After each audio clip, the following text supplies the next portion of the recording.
শারীরিক রোগের কেউ যদি মারা যান, জাহান্নাম তো যাওয়া তো দূরের কথা, শহীদের দরজা আল্লাহ তাদের সুসংবাদ দিয়েছেন। সুবহানাল্লাহ। আজকে আলোচনা হবে আমাদের আত্মা পরিশুদ্ধি ও তার গুরুত্বপূর্ণ আলোচনা। আজকের আলোচনা হবে আত্মার পরিশুদ্ধি ও তার গুরুত্বপূর্ণ আলোচনা করা। সম্মানিত হাজির, আমি আপনাদের সম্মুখে সূরা কাসাসের শেষের দিক থেকে একটি আয়াত এবং রাসূল সাল্লাল্লাহু আলাইহি ওয়াসাল্লামের অসংখ্য হাদিস থেকে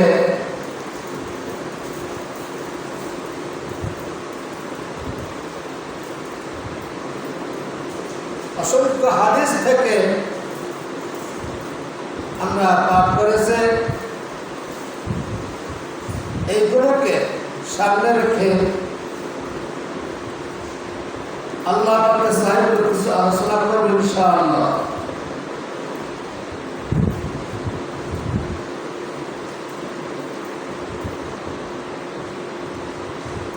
আয়াত শরীফের এবং হাদিস শরীফের অর্থ শোনেন। যেমন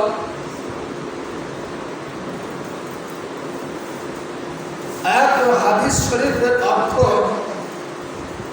এই পরকাল আমি তাদেরকে দান করব যারা পৃথিবীতে ভয় করে না,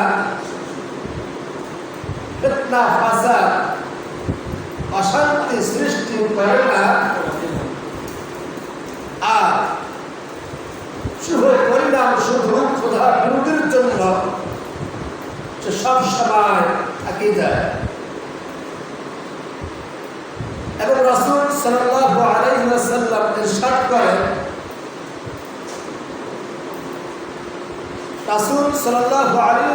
ইরশাদ করেন, নিশ্চয় মানব দেহের একটি মাংসের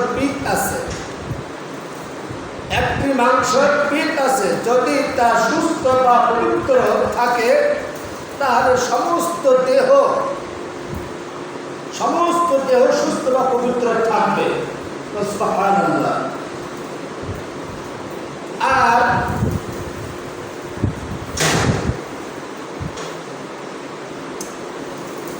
আর যদি তার বৃষ্ট বা অপবিত্র হয় তাহলে সমস্ত শরীরে ওই বৃষ্ট অপবিত্র থাকবে। তা হলো কল্প অর্থ আছে অন্তর কল্প মানে বাম স্থানের নিচে, এটার নাম হচ্ছে কল্প। আর এই কল্পের জায়গার নাম হচ্ছে অন্ত। এই অন্তরটা পরিষ্কার থাকবে, তার সমস্ত শরীরের দেহ যতটুকু আছে আল্লাহ তাআলা তার সুস্থ পরিপূর্ণ থাকবে। সুবহানাল্লাহ। শুধু মণ্ডলী, আয়াত ও হাদিসের শরীফের মধ্যকার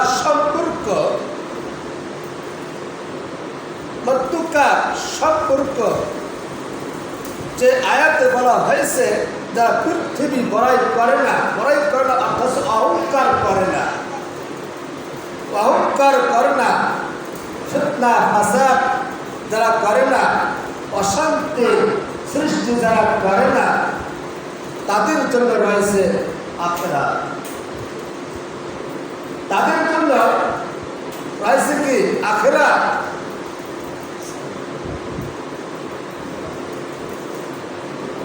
তাদের জন্য রয়েছে আখিরাত। আর আখিরাত হাদিস শরীফে বলা হয়েছে যে মানুষের শরীর একটি মাংস বস্তু আছে। হাদিস শরীফে বলা যে মানুষের দেহের একটি মাংস খণ্ড আছে, এই খণ্ড তার ভালো হবে, তার সমস্ত শরীর ভালো থাকবে। আর এই মাংস খণ্ডটা যখন খারাপ থাকবে, তার সমস্ত শরীর খারাপ থাকবে, তার সমস্ত শরীর খারাপ থাকবে। এবং বোঝা গেল যাদের অন্তর অশান্তি সৃষ্টি করে থাকে, তার যাদের কলব বা অন্তর বা তারাই পৃথিবীতে অশান্তি সৃষ্টি করে যায়। অশান্তি সৃষ্টি থাকবে, তার ভেতরে ফিতনা থাকবে, তার ভেতরে ফাসাদ থাকবে, তার ভেতরে আল্লাহর কতগুলো নাফরমানির কথাগুলো এদের ভেতরে থাকবে, এদের ভেতরে থাকবে। আর যাদের অন্তর মাংস, যে মানব দেহের মাংস যে পিঠ আছে, ওই পিঠটা তার ভালো থাকবে, তার সমস্ত শরীর ভালো থাকবে। ওই জন্য আল্লাহ পাক রব্বুল আলামিন তার ওই সমস্ত বান্দাকে পছন্দ করেন। সুবহানাল্লাহ। কোরআন আয়াতে আছে, আল্লাহু ওয়ালিয়ুল্লাযীনা আমানু ইউখরিজুহুম মিনাজ-জুলুমাতি ইলান-নূর। আল্লাহু ওয়ালিয়ুল্লাযীনা আমানু, হে ঈমানদাররা, তুমি পৃথিবীতে যতটুকু থাকো না কেন, আল্লাহ তাআলার সাথে সংযুক্ত করে রাখো, আল্লাহ তাআলার সাথে ভালো ব্যবহার করো। আমি তার ভালো ব্যবহারের পরিচয়, আমি তার অভিভাবক হব। আর আমার সাথে যা ভালো ব্যবহার করবে না, তার পরিচয় হবে তাগুত ও শয়তান অভিভাবক হবে, তার শয়তান অভিভাবক হবে। আল্লাহ পাক তাদের অভিভাবক পক্ষান্তরে যে কলবে যদি ঈমান থাকে, তাহলে ব্যক্তি হবে কাফের এবং মুশরিক, নিফাকি থাকবে, মুনাফিক হবে। যারা আল্লাহ তাআলার বিপরীত যারা যাবে, যারা শয়তানের পক্ষ হয়ে যে শয়তানের অস্ত্রের কথা যারা বলবে, তাদের অভিভাবক হবে কে? শয়তান। শয়তান সবসময়ের জন্য অসল, শয়তান সবসময়ের জন্য তার দোষ ত্রুটি সবসময় লাগিয়ে দেওয়ার চেষ্টা করে। এবং যাদের আল্লাহর পক্ষ হয়ে থাকবে, আল্লাহর পক্ষ হয়ে থাকবে, যার কলব, যার অন্তর পরিষ্কার হয়ে থাকবে, তাদের আল্লাহ তার সাথে অভিভাবক হয়ে দাঁড়াবে। এই জন্য বলেছেন তা চিরস্থায়ী হবে জান্নাতি, যা চিরস্থায়ী হবে জান্নাতি।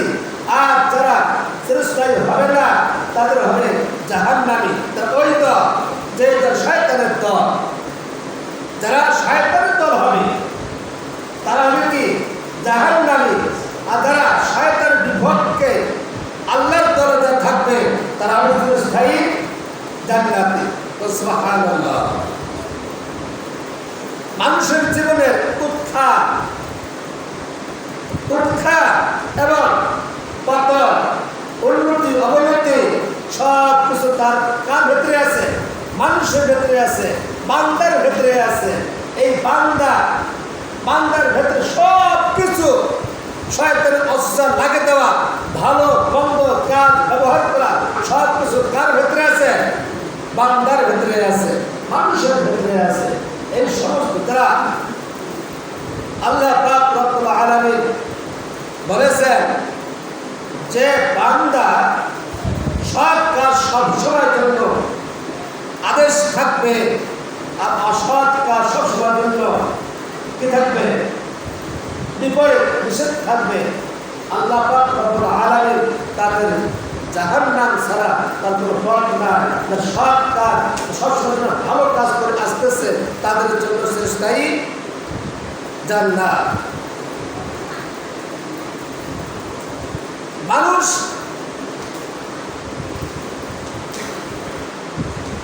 মানুষের রোগ দুই প্রকার আছে। মানুষের রোগ দুই প্রকার, একটা আছে মানসিক রোগ আর একটা হলো শারীরিক রোগ।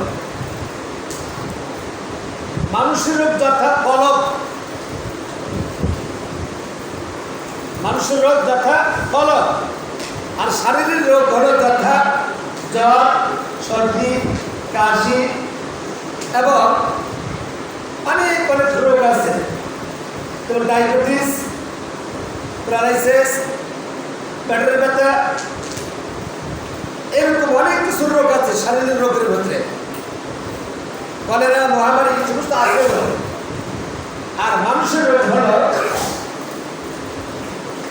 শিরকি, কুফরি, নেফাকি, এগুলো হচ্ছে মানুষের রোগ, মানসিক। আর শারীরিক রোগ জ্বর, সর্দি, কাশি, নেফাকি যা যা আছে সমস্ত হচ্ছে শারীরিক রোগ। আর শারীরিক রোগের জন্য আমরা বিভিন্ন প্রকার ডাক্তারের কাছে যাই পরামর্শ নিতে। পরামর্শ নিতে আমরা কোথায় যাই? ডাক্তারের কাছে যাই। ডাক্তারের কাছে যাইয়া আমরা পরামর্শ নেই।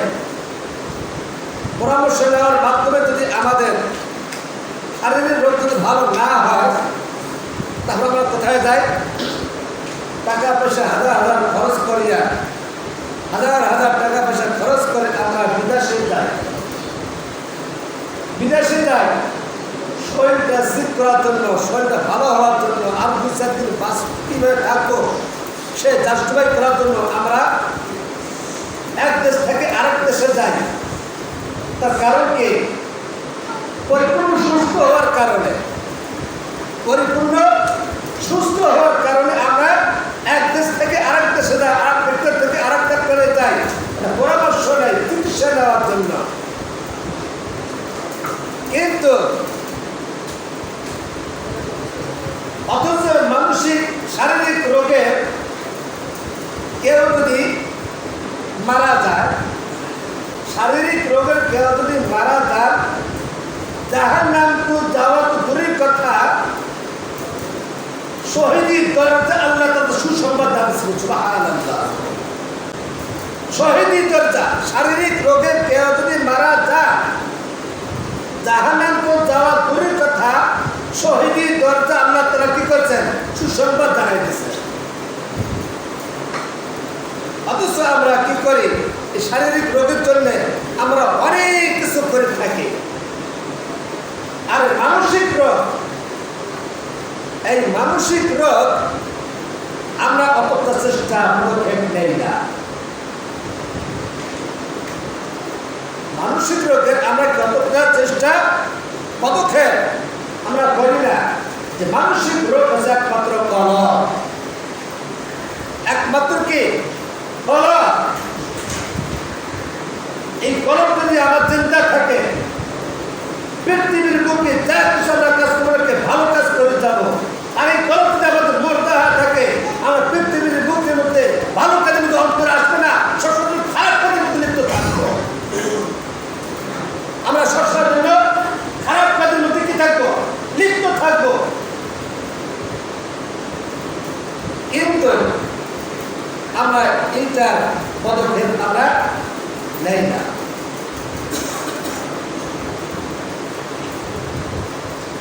তাহলে মানসিক রোগের যদি আমরা ডাক্তারের কাছে যাই, ডাক্তার কি দিতে পারবে? কথা বুঝি না? মানসিক রোগের যদি আমরা ডাক্তারের কাছে যাই, ডাক্তার কি মানসিক রোগ দিতে পারবে? পারবে না। ডাক্তারি রোগের জন্য শারীরিক রোগ আছে, মানসিক রোগের জন্য মানে ডাক্তারের কাছে পরামর্শ নাই।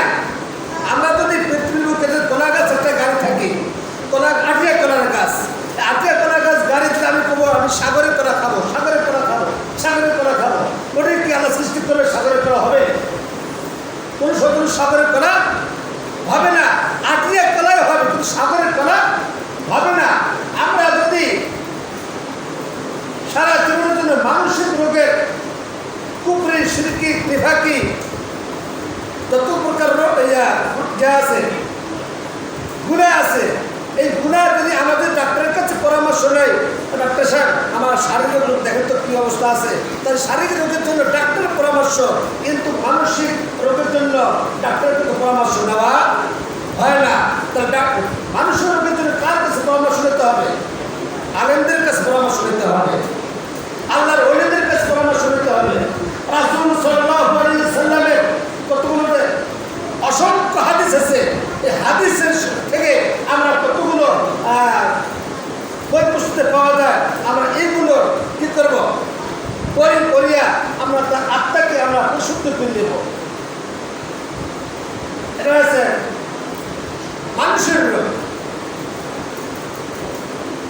আমরা মানুষের রোগের জন্য অনেকে মা বোনেরা আছে, আফসোস লাগে কত প্রকার শিরকি রোগ কাজ করে, কত প্রকার শিরকি রোগ করে। শিরক বাচ্চা নেওয়ার জন্য কোথায় যায়? মাজারে যায়, সেজদা দেয়, আল্লাহ আমার ছেলে সন্তান নাই, মেয়ে সন্তান আছে, একে ৫-৭টা মেয়ে হয়েছে, কিন্তু ছেলে আমার হইতেছে না। মাদার কাছে যা বলতেছে, আমাকে একটা ছেলে সন্তান দান করে দাও। আচ্ছা, মাদার কি পারবে? আল্লাহ ছাড়া মাদার কোনো সময়ের জন্য ছেলে সন্তান দান করতে পারবে না। তার ছেলে সন্তান আছে ৫-৭টা, তার মেয়ে সন্তানের জন্য ওই মাদারের কাছে যা বলে, এটা শিরক, বেদাত। এগুলা কাজ কোনো সময়ের জন্য করা যাবে না, কোনো সময়ের জন্য করা যাবে না।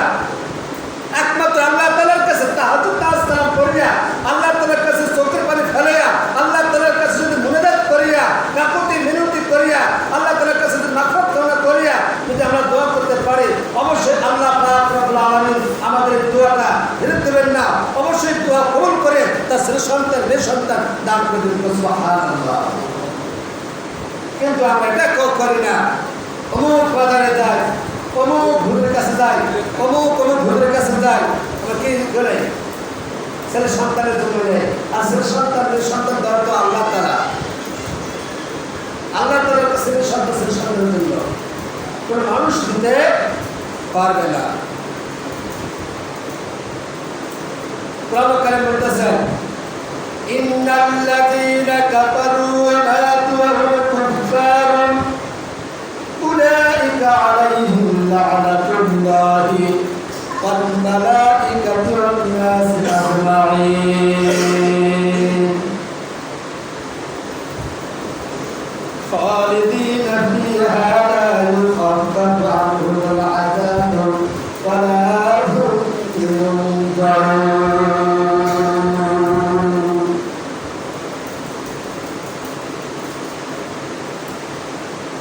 নিশ্চয় যারা কুফরি করেছে, কাফের অবস্থায় যারা মৃত্যুবরণ করেছে,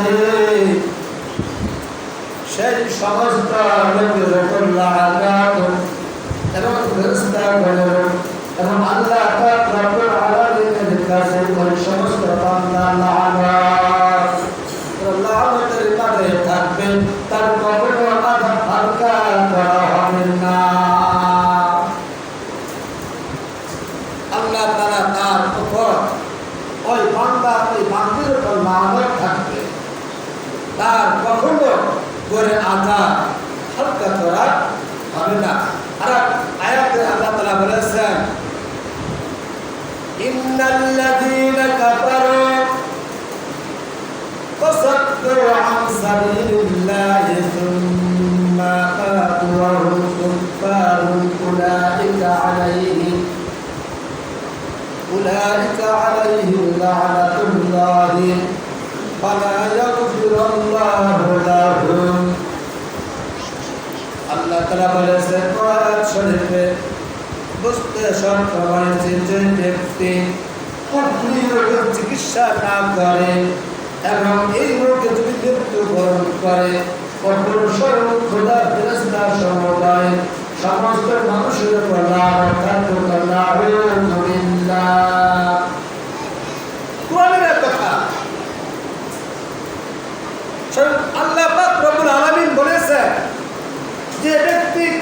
কাজ করে, যে ব্যক্তি শিরকি কাজ করে, যে ব্যক্তি নিফাকি কাজ করে, দুনিয়ার বেঁচে থাকাকালীন সে তওবা করবে না, সে আল্লাহ তাআলার কাছে মাফ চাইবে না, সে আল্লাহ তাআলার কাছে মাথা নত করবে না, সে আল্লাহ তাআলার কাছে কখনো তার বান্দা হতে পারে না, কখনো তার সবসময়ের জন্য আযাব কখনো হালকা করা হবে না, তার আযাব আযাব আযাব, তারপর জাহান্নাম জাহান্নাম জাহান্নাম ছাড়া তার কখনো হবে না। আল্লাহ তার গ্রহণ করতে হবে।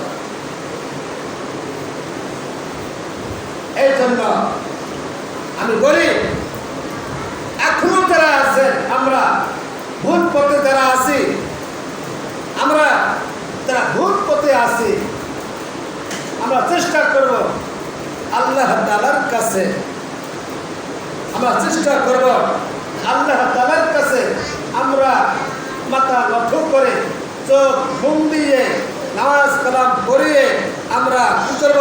আল্লাহ তাআলা মাগফিরাত কামনা করব, যাতে আল্লাহ পাক রব্বুল আলামিন ভুল বশত যা আমরা কাজ করছি সমগ্র ছেড়ে দিয়ে সহি পথে, হক পথে আমরা চেষ্টা করব আসা।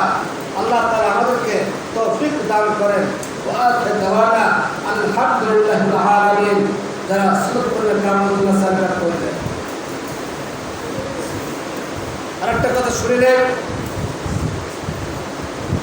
আমরা সারা বাংলাদেশে অনেকে আজকের মসজিদ থেকে যেমন দেখতেছেন যে মানে বিভিন্ন প্রকার, যেমন ফেনী, কুমিল্লা, অথবা মঞ্চুগঞ্জ, সিলেট, বিভিন্ন জায়গায় বন্যায় একদম প্রভাব হয়ে গেছে। তাদেরকে সহযোগিতা করার জন্য আমরা তার কিছু কিছু করে স্বার্থ যদি পারি আমরা একটু সহযোগিতা করব। হ্যাঁ, আমি